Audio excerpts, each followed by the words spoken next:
Bernie Sanders.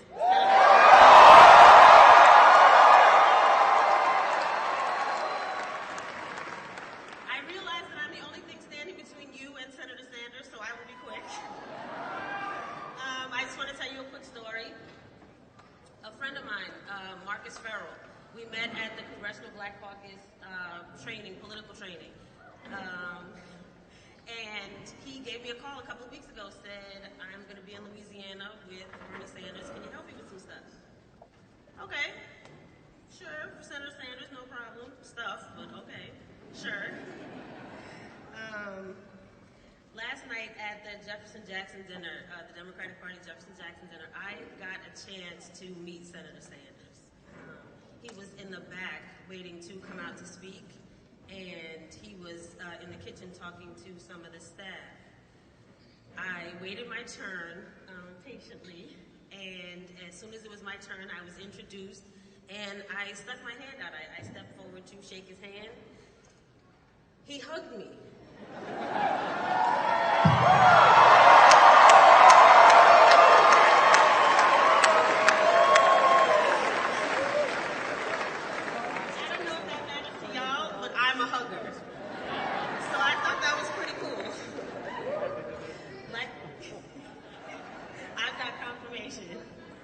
Like I said, I will be brief.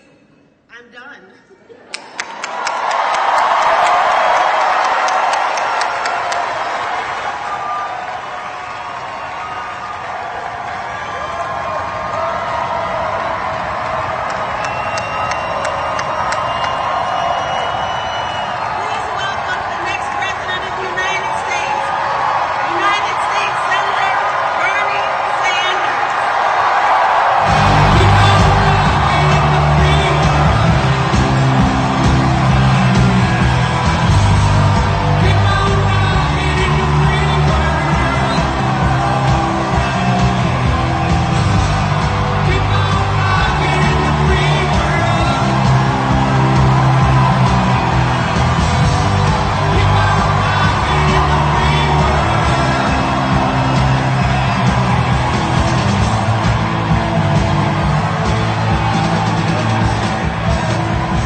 Thank you very much for that introduction, and thank all of you very much for being, what a fantastic ride. I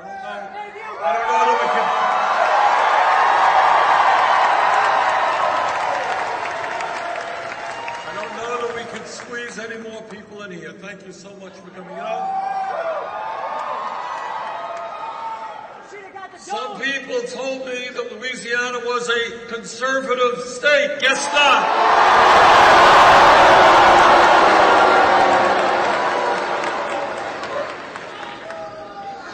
Which leads me to why I am here in Louisiana tonight. And I'll tell you why. Let me begin by just telling you that I think my colleagues in the Democratic Party have made a very, very serious mistake. And that is they have kind of written off half of America, including Louisiana.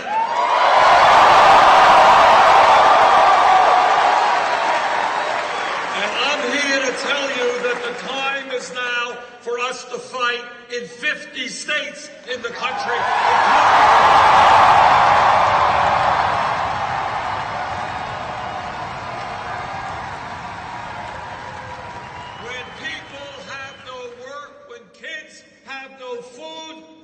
when folks have no health insurance. That's where we should be, including Louisiana.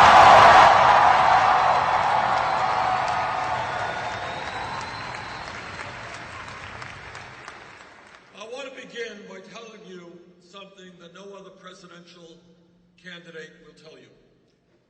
And that is that no president, not the best intentioned person in the world, will be able to address the enormous crises facing our country by himself or herself. What we need in this country is a political revolution, and you all know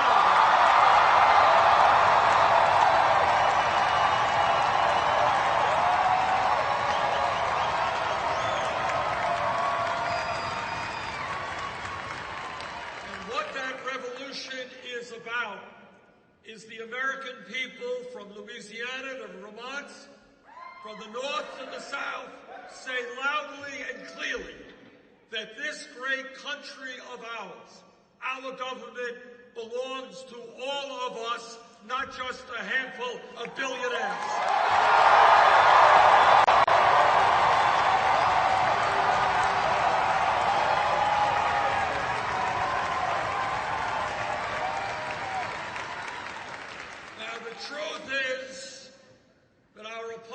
Literally have unendless supplies of money, billions and billions of dollars to put into the political process to elect candidates who represent the rich and the powerful. That's what they have. But we have something that they don't have, and that is we have the people.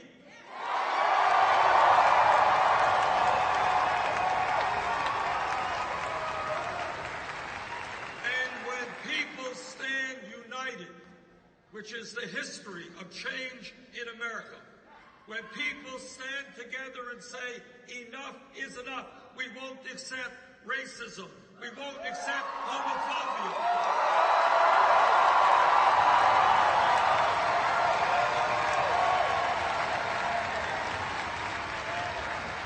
We won't accept sexism.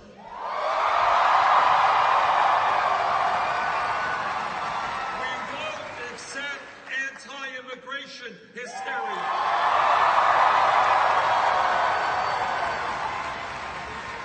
When we stand together, there is nothing that we cannot accomplish.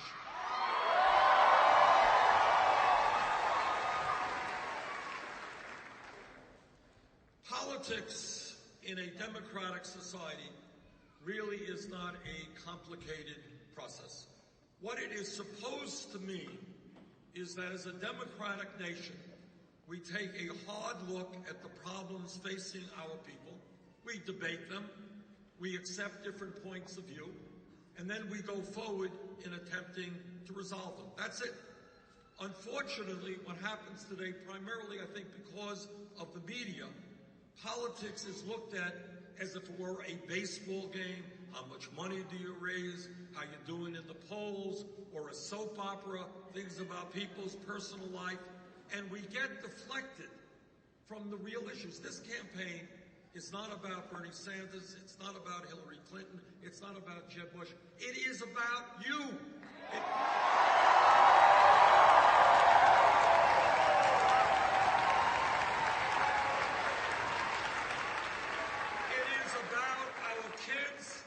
And Jane and I have 4 great kids and 7 beautiful grandchildren. It is about our parents. It is about our environment. It is about our place in the world. Don't let them hang you up on this issue or that issue. That's not what's important. What's important is what are the issues that impact the 300 million plus of us, and how do we go forward? Those are the issues we should be talking about.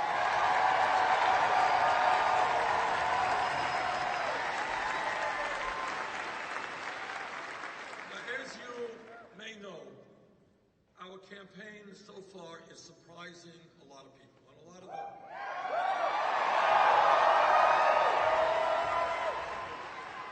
And the media pundits are worried and they're wondering, how does it happen? Why are 4,000 or 5,000 people out here in Louisiana? You're not supposed to be here.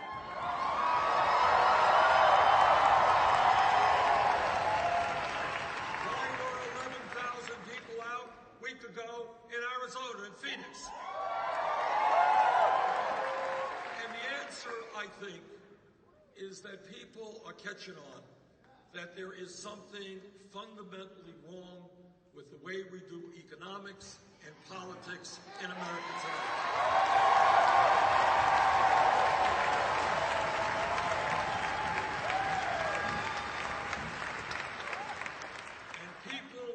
To go beyond establishment ideas. They want new ideas, and they want to make fundamental changes in the way we do business in this country.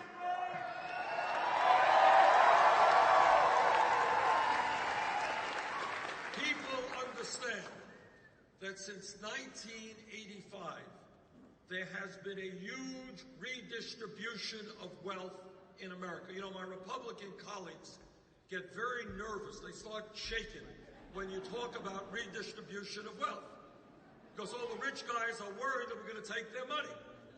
But the fact of the matter is, in the last 30 years, there has been a huge transfer of wealth in America. The problem is, it has gone the wrong way.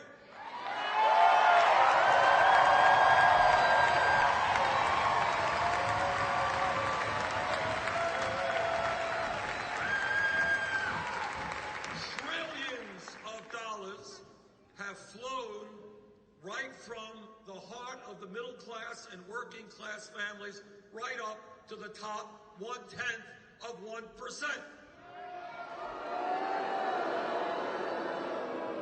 And you know what we are going to do together? We're going to reverse that flow back down.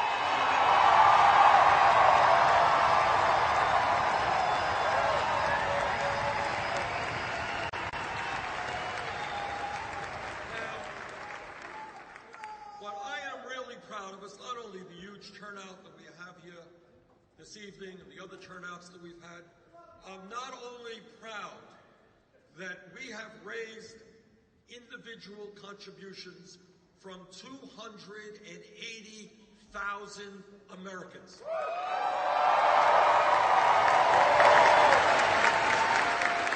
And do you know what the average contribution was?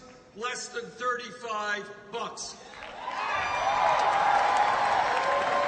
This is a campaign fueled not by the billionaires and the millionaires, but by ordinary people, and I thank all of them.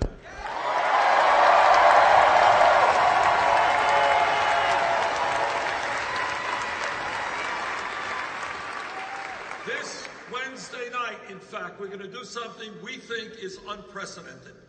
We are going to have over 2,000 organizational meetings in 50 states of this country in a digital way, and I hope that Louisiana participates strongly in that.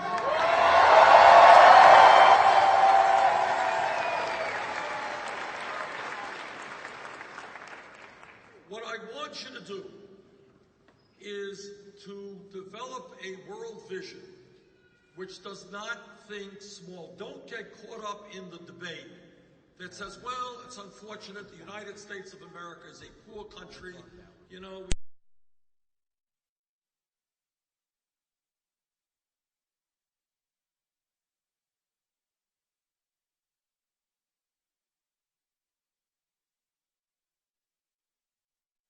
We cannot accomplish.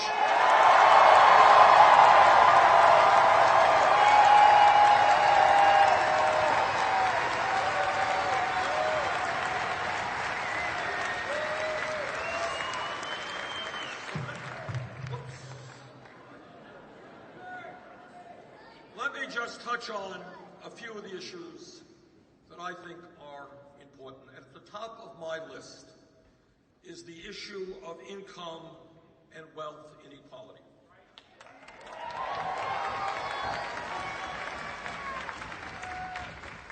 Today in America, as I just mentioned, we are the wealthiest country in the history of the world, but most people don't know it. And the reason that most people don't know it is that almost all of the wealth is flowing into the hands of the few. Today in America, we have more income and wealth inequality than any other major country on earth, and it is worse today than at any time since 1928. issue of income and wealth inequality, when you think about it, when you put it on the table, is the great moral issue of our time. It's the great economic issue of our time, and it is the great political issue of our time. What do I mean by that? What I mean by that is this. Are we content as Americans to see a proliferation of millionaires and billionaires at the same time as we have the highest rate of childhood poverty of any major country on earth? Are we content to see almost all of the new income going into the hands of the top 1 or 2% when millions of people throughout this country are working longer hours for lower wages? So let me be very clear. There is something profoundly wrong when the top 1/10 of 1% owns almost as much wealth as the bottom 90%.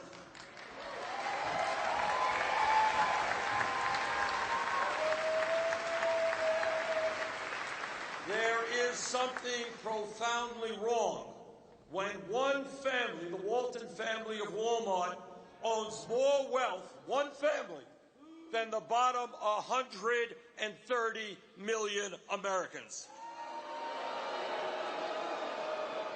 There is something profoundly wrong when in the last 2 years, the wealthiest 14 people in America saw their wealth increase by $157 billion in 2 years, more wealth than is owned by the bottom 40% of the American people. This grotesque level of income and wealth inequality is immoral, it is bad economics, it is unsustainable, it is un-American, and together we're going to change that.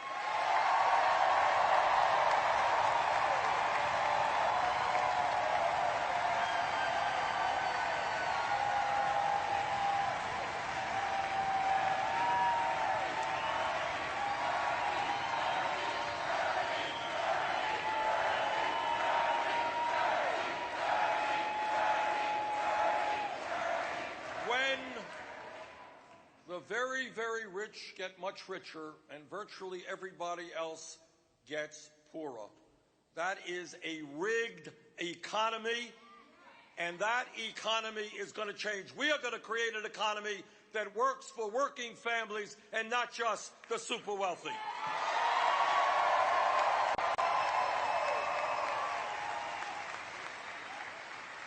This campaign is sending a loud message to the billionaire class. You cannot have it all.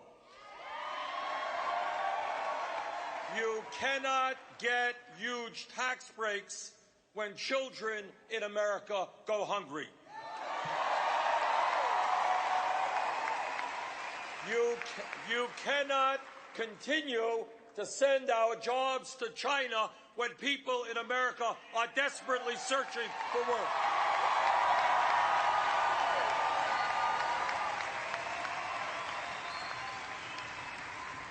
You cannot hide your profits in the Cayman Islands and in other tax havens.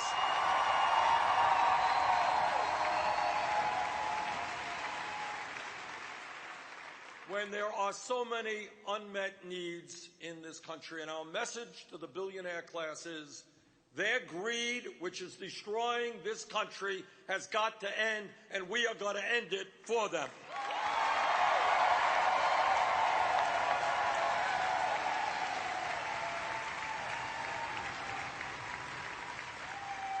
But when we talk about the economy, we are not only talking about the grotesque level of income and wealth inequality. What we are also talking about is the tragic reality that for the last 40 years, the great middle class of this country, once the envy of the entire world, has been disappearing. Despite exploding technology and increased worker productivity, median family income in this country is almost $5,000 less than it was in 1999. In other words, the middle class of this country is on the move. Problem is, we're moving in the wrong direction.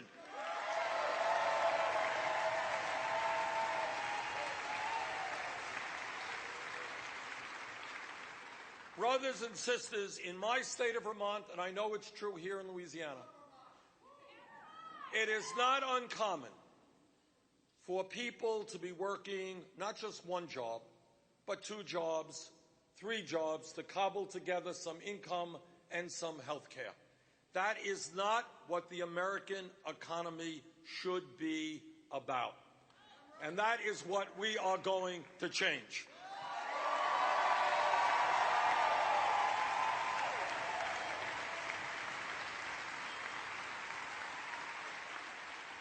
And when you talk about the economy, it's important to talk about issues of unemployment. And let me tell you something that you don't hear much about.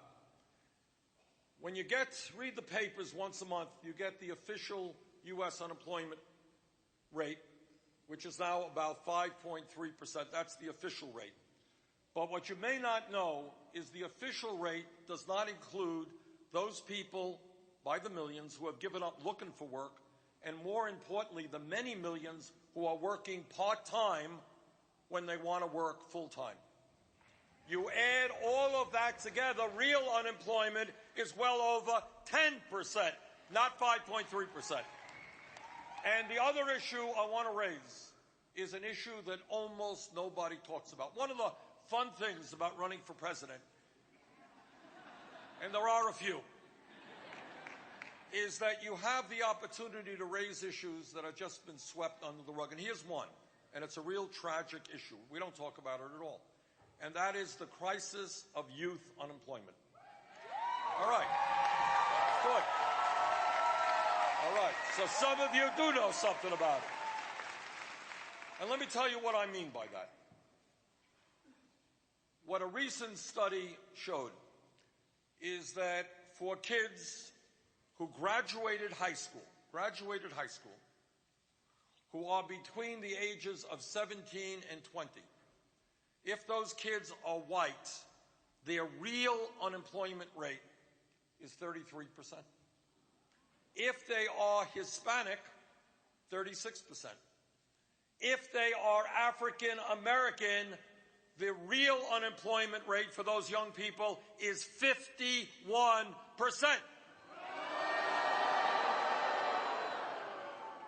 And if anybody in this room thinks there is not a correlation between the fact that we have more people in jail than any other country on earth, and that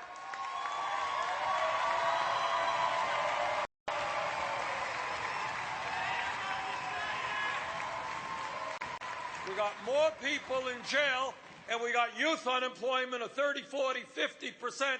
If you think there's not a correlation, you'd be wrong. And in my view, it makes a lot more sense to be investing in jobs and education for our kids.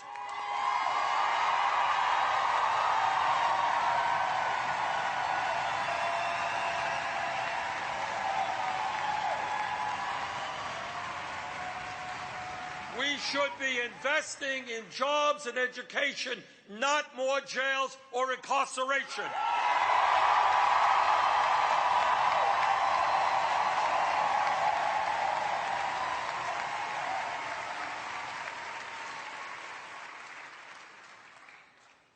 I want this country to have the distinction not of having more people in jail than any other country, but of having the best educated workforce of any other country.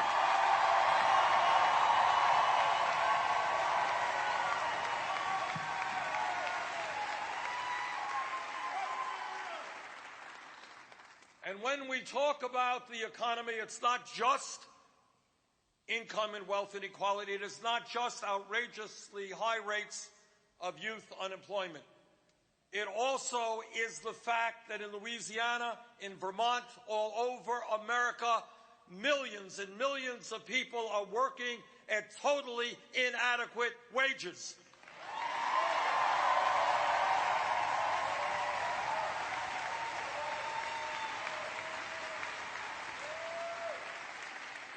I remember talking last year to some young people in Detroit, Michigan, trying to make it on $7.25 an hour. They couldn't even get full-time work at a fast food restaurant, working at one place, working at two places, taking a bus to the third place. And that goes on all over America.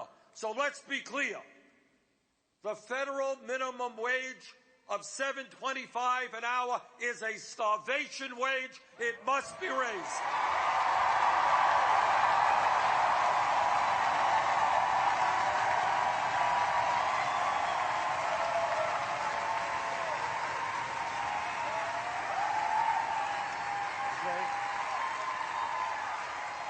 We need a minimum wage, which is a living wage, which is $15 an hour over the next several years.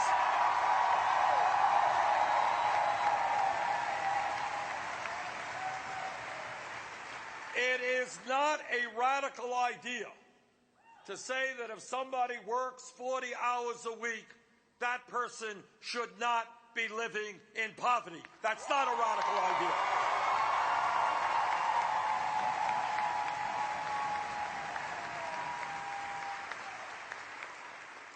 A couple of months ago, I was in Iowa, and I was talking to people at a farmer's market. A guy was telling me that at the end of the farmer's market, they take the produce that was not sold and they donate it to an emergency food shelf. And I asked him, I said, well, how many people who go to the emergency food shelf actually are working, you know? And he said 90% of the people who go to the food shelf. All over this country, you have people who are working 40 or 50 hours a week. They're not earning enough money to feed their families. That has got to change.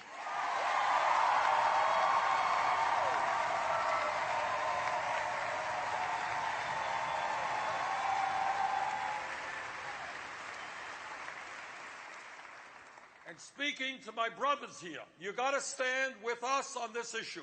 Women today make 78 cents compared to what men make. We must fight for pay equity for women workers.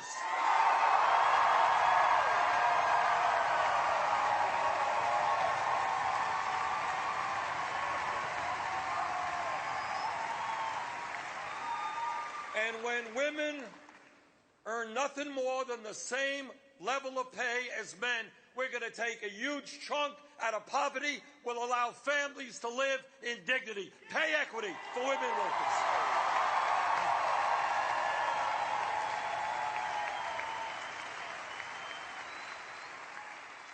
Now, all over this country, my Republican colleagues talk about family values. You ever hear them talking about family values? They just love families. Just love them. But all of you know what they mean when they talk about family values. This is what they mean. They say that the women of America cannot control their own bodies. I disagree.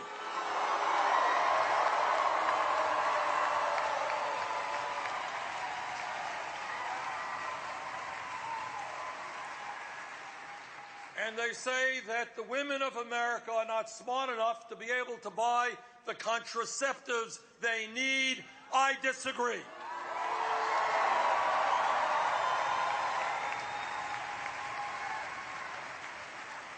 And their understanding of family values is that our gay brothers and sisters should not have the right to get married or enjoy the rights of other Americans.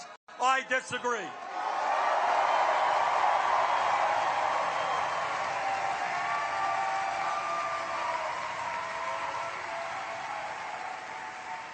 We have made progress in recent years in breaking down discrimination barriers, and we're going to continue to make progress.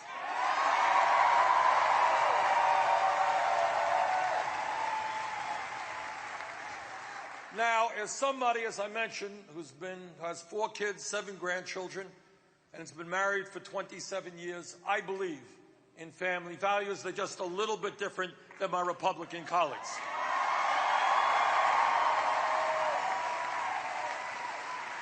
So let me tell you about what I think are real family values, values based on love and support of family.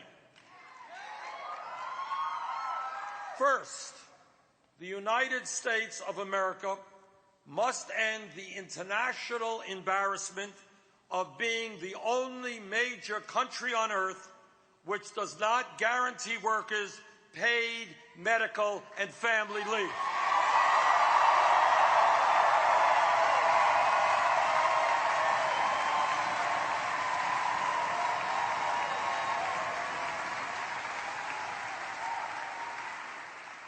Now, let me tell you why that is a family value. Because today, in Louisiana, in Vermont, and all over America, women are having babies. It's a good thing. And it's an especially good thing for the babies who are being born. It's a big day for them, too. But here's the thing, in a very serious tone. If that mom and that family have sufficient income, mom and dad can stay home with the baby, get to know the baby, get to love the baby. And for those of you who are parents, as I am, you know what an extraordinary part of your life that is. It's unforgettable. If that family has money, mom, dad can stay home for weeks and months. If that mother does not have sufficient income, she is forced to go back to work in 3, 4, 5 days, separated in this momentous hour of her life from her offspring. That is not a family value.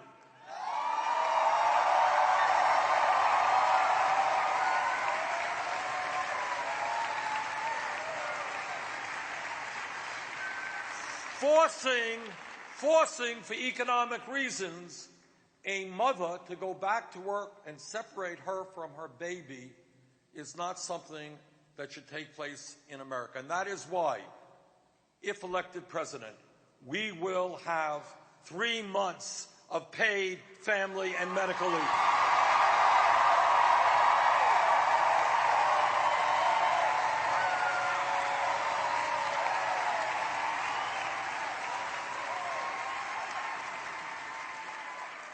The United States is also the only major country on earth that does not guarantee paid sick leave. Now, I don't know about you, but I travel around a lot and I go to a lot of restaurants, and I would very much prefer not to have somebody who has the flu or some contagious disease handling my hamburgers.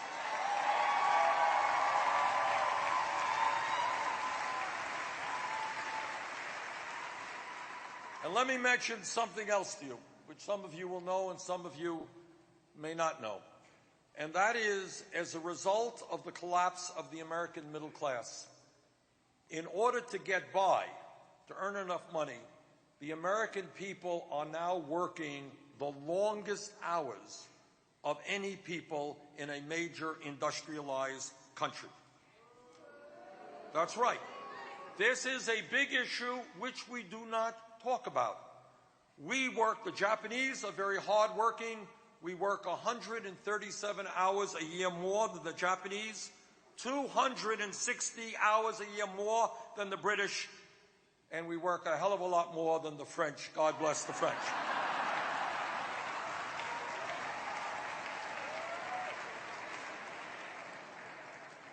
But here's the point, and it's a very serious point. Some of you remember when we were in high school and we read our high school history books.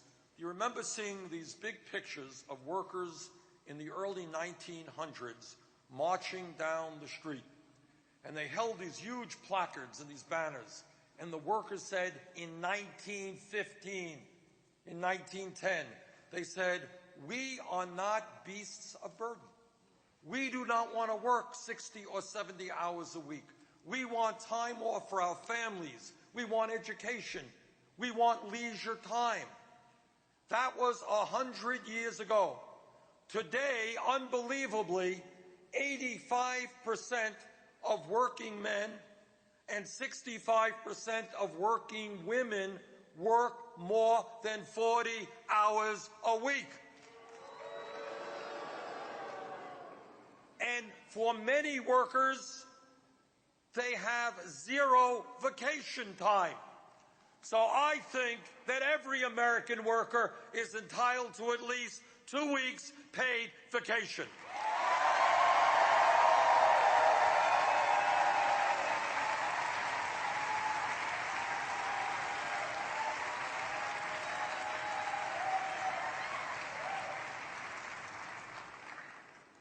When pollsters go out and they call you up on the phone and they say, "What's on your mind?" usually the answer is jobs. We're worried about jobs. Why are people worried about jobs? They're worried about jobs because they know that unemployment is high. They know that if they're 55 years of age, they can walk into work tomorrow and find their job replaced by somebody half their age and half their wages. That is why we need a massive federal jobs program to rebuild our crumbling infrastructure.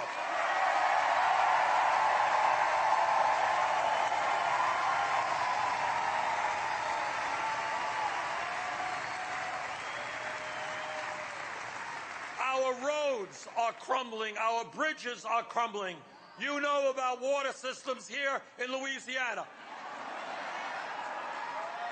Our rail system is falling further and further behind other countries. If we invested $1 trillion over a few years, we could create 13 million decent-paying jobs, and that's what I want to do.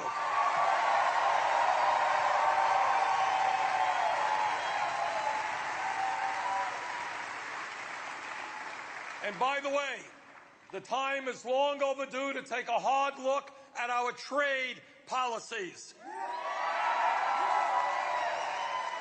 NAFTA, CAFTA, permanent normal trade relations with China have resulted in the loss of millions of decent-paying jobs. We need a trade policy which demands that corporate America invest in this country, not other countries around the world.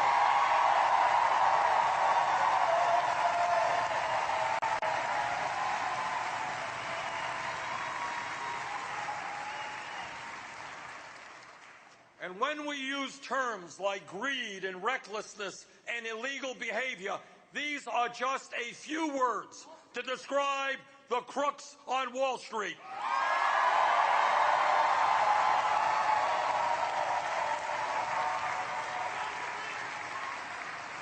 We bailed out Wall Street because the major banks were too big to fail. Most of them today are a lot bigger than they were when we bailed them out because they were too big to fail.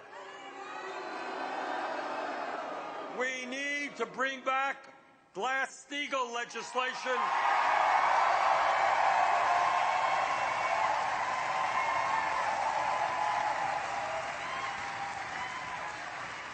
And even more significantly, when you have a handful of banks that have assets equivalent to 60% of the GDP of America, it is time to break them up.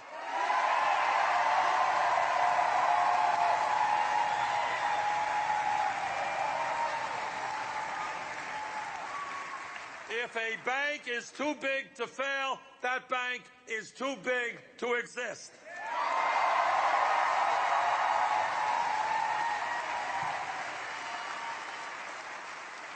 Let me touch on an issue that is so important because it interacts and impacts every other issue. As some of you know, as most of you know, 5 years ago, the United States Supreme Court made one of the most disastrous decisions in the history of our country. By a 5-4 vote, the Supreme Court said to the billionaire class, they said, "Okay, guys, you already own much of the economy. we're going to allow you to buy the United States government, and that is what they are doing right now.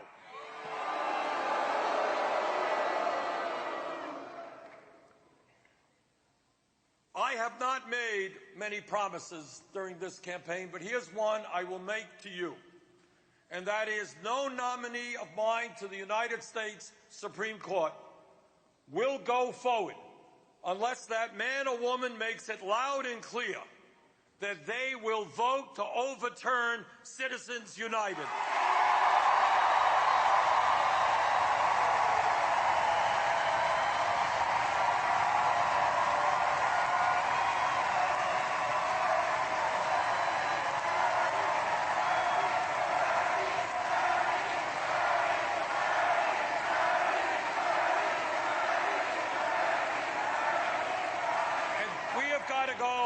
We have got to go even further than overturning Citizens United. I want to see this country have a strong and vibrant democracy.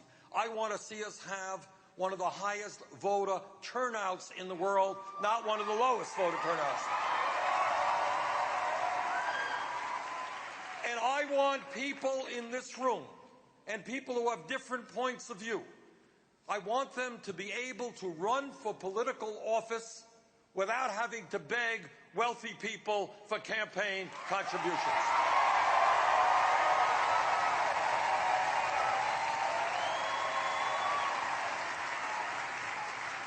And that is why I believe we have got to move toward public funding of elections.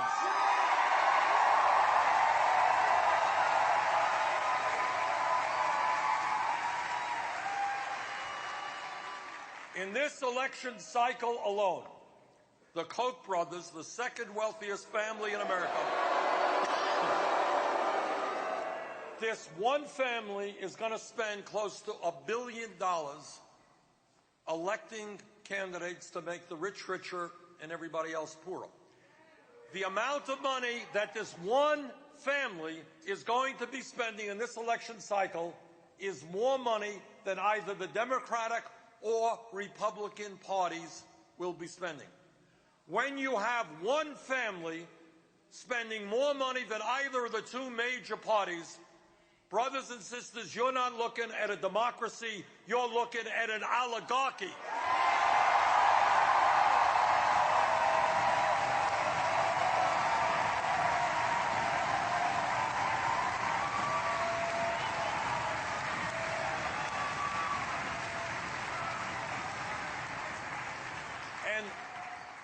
One of the crucial fights of this campaign is to do everything that we can to defeat this oligarchic trend and maintain a strong and vibrant democracy for our country.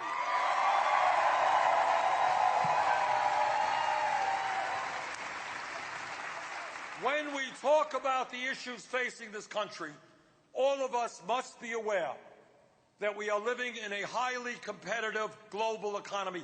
And if we are to succeed, we need the best educated workforce in the world.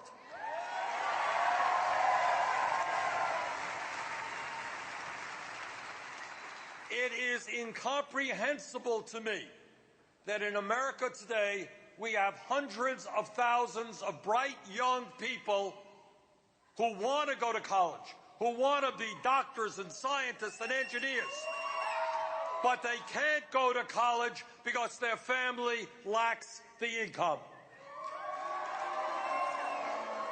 That is not only unfair to those young people, it is dumb if we're talking about the future of America.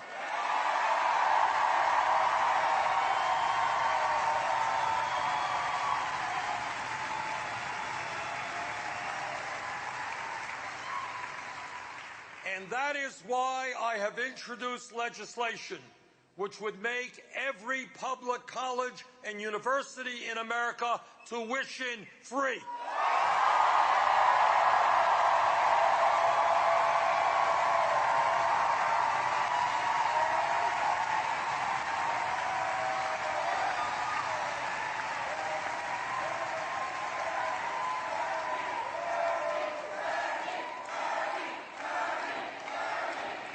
And what that means, and I want you to appreciate what that means, because it's not only important for those who are in high school and want to go to college.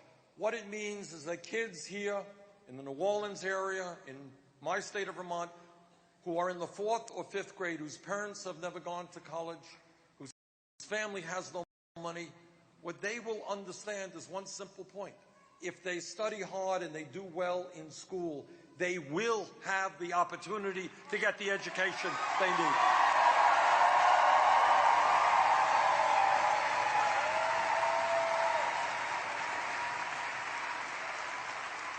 And there's another issue, and I am not insensitive to the fact that I am in Louisiana, where there's a lot of fossil fuel. But let's be frank about another issue.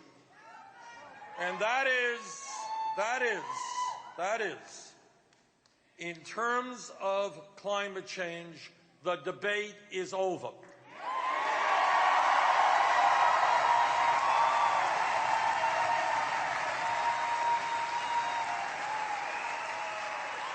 Climate change, according to the almost unanimous scientific community, climate change is real. It is caused by human activity. It is already causing devastating around, and what they tell us in no uncertain terms is if we do not get our act together, the future of this planet will be very, very dangerous. And what they are talking about is that by the end of this century, the planet Earth will be between 5 and 10 degrees Fahrenheit warmer, more drought, more floods, more extreme weather disturbances. You know something about extreme weather disturbances here. More rising sea levels, more global conflict as people fight for limited natural resources. We have the moral responsibility to lead the world in transforming our energy system away from fossil fuel.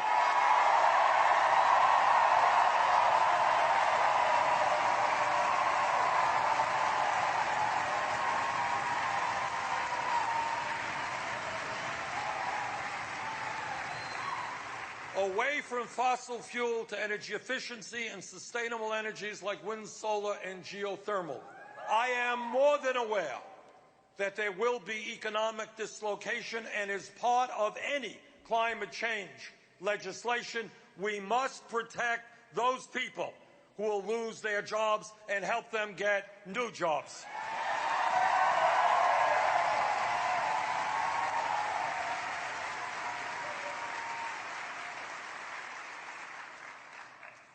Some of you know and some of you don't that there is one major country on earth that does not guarantee health care to all people as a right. That's the United States of America, and that has got to change.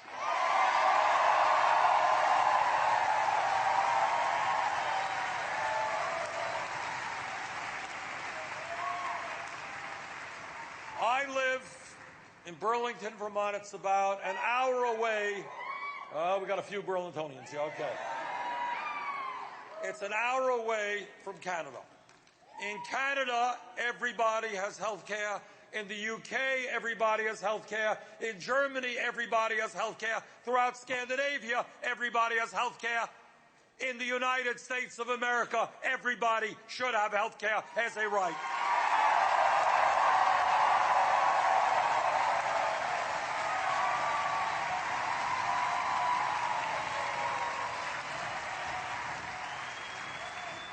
And that is why I believe in a Medicare for all single-payer program.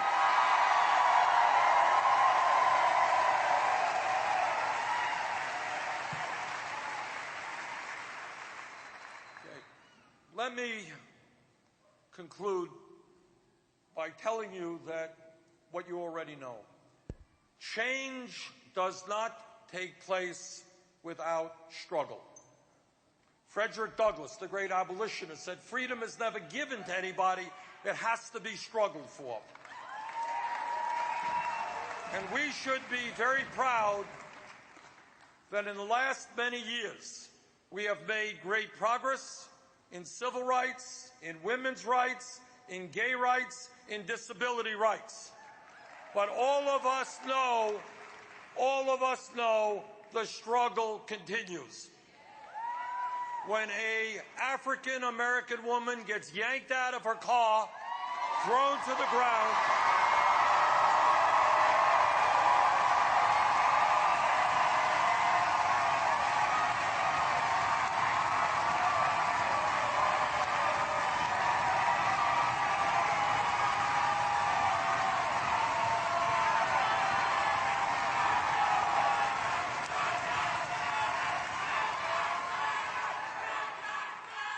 when that happens, and when we all know that would not have happened to a middle-class white woman, we know that we need some serious change in criminal justice in this country.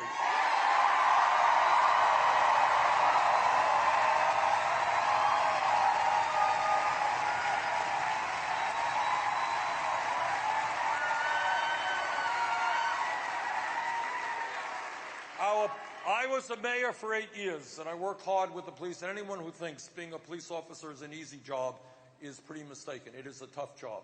But what we have got to do, that's right, police officers deserve a lot of support.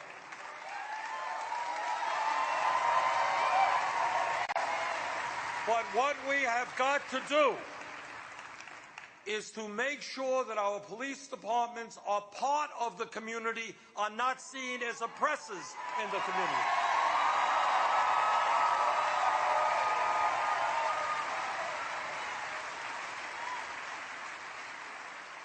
We have also got to work hard to make sure that non-violent offenders are not locked up and are seeing their lives destroyed.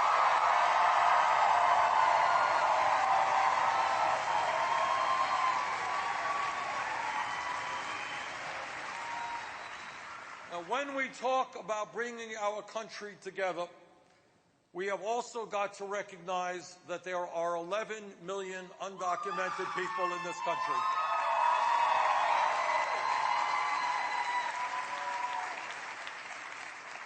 And our job is not to demonize them, not to make racist comments about them, but to provide them with a path toward citizenship.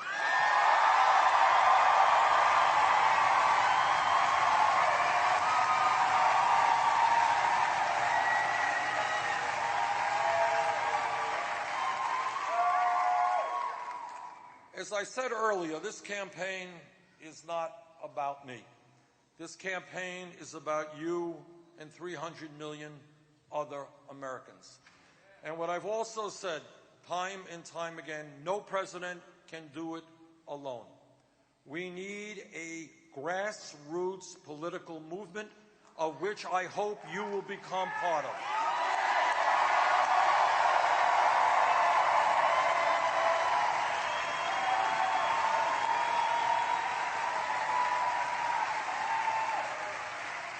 Do not let our opponents divide us up by race. Do not let them divide us up by sexual orientation. Do not let them divide us up by gender or by the country of our origin.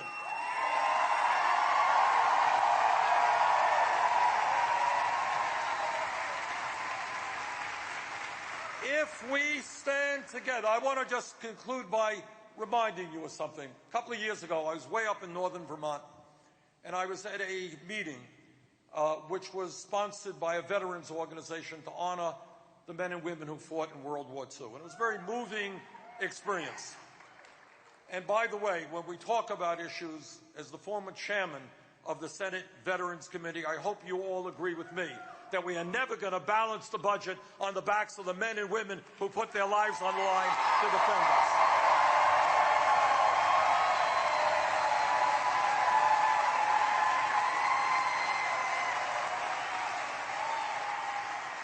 But when I was there, a young woman played a video, and started the meeting with a video. And the video was the recording, the video of Franklin Delano Roosevelt on December 8th, 1941. You all remember what that was? That was one day after Pearl Harbor. And here was the point. On that day, Roosevelt was declaring war against Japan, and a few weeks later he'd be declaring war against Germany. It was the start of World War II.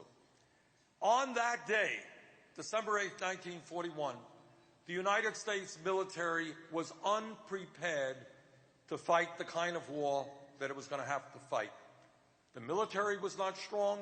We were not producing the planes, the guns, the tanks, the ammunition that we needed. But here's what happened in America. In 2.5 years' time, the war was essentially won because the American people came together. And they won a war on two fronts. Now, if we could do that 60-plus years ago, don't tell me that the United States of America today, the wealthiest country in the history of the world, can't guarantee health care to all people.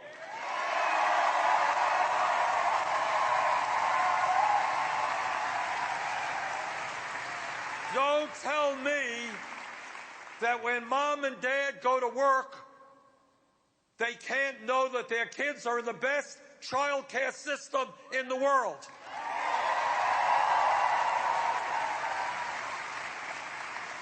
Don't tell me that every kid in this country can't get an education regardless of the income of his or her family.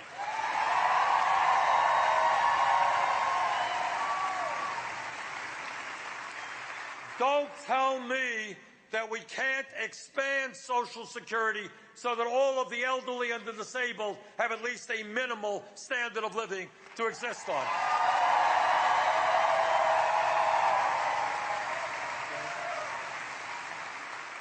So my simple point is this. When we come together as a nation, when we are prepared to stand up to the greed of Wall Street and corporate America, when we are prepared to tell them that this great country belongs to every man, woman, and child, and not just to a handful of billionaires, when we have the courage to do that, there is nothing we cannot accomplish. Let's do it. Thank you very much.